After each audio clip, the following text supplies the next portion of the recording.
কচুরি হচ্ছে আর রেসিপিটা চলো তোমাদেরকে দেখাই ঝটপট করে। কড়াইশুঁটির কচুরি করতে হলে পাত্রে প্রথমে আমি ময়দা নিয়ে নিয়েছি, তার উপরে স্বাদ মতো চিনি, লবণ, তারপরে সুজি দিয়ে তার উপরে দেখো গরম ডেপসির তেল গরম করে ঢেলে দিলাম।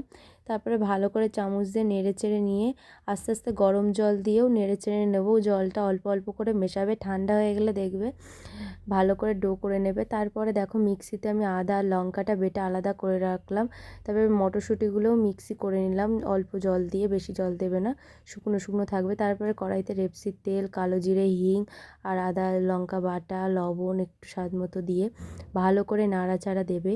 দেওয়ার পরে দেখো এই কড়াইশুঁটি যেটা আমি মিক্সি করে নিয়েছি সেটা দিয়ে একটু হলুদ দিয়ে নাড়াচাড়া করে দেখো নামানোর আগে আমি এতে একটু ছাতু অ্যাড করে দিলাম যাতে শুকনো হয়ে যায়, শুকনো হয়ে যায় ডোটা।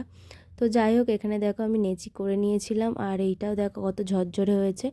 আর দেখো ভালো করে আমি নেচিটা হাত দিয়ে গোল করে নিয়ে তারপর ফাঁকা করে এই পুরটা ভরে ভালো করে রোল করে গোল করে নেব। নিয়ে দেখো সুন্দর করে তেল দিয়ে আমি বেলে নিচ্ছি, বেশ একটু পাতলাও না, মোটা মোটা একটু টাইপের করে। তো দেখো কত সুন্দর ফুলেছে আর দারুণ হয়েছে। তো তোমরাও ট্রাই করো, কেমন লেগেছে অবশ্যই জানিও। মাংস আর আলুর দম দিয়ে দারুণ যাবে। টাটা।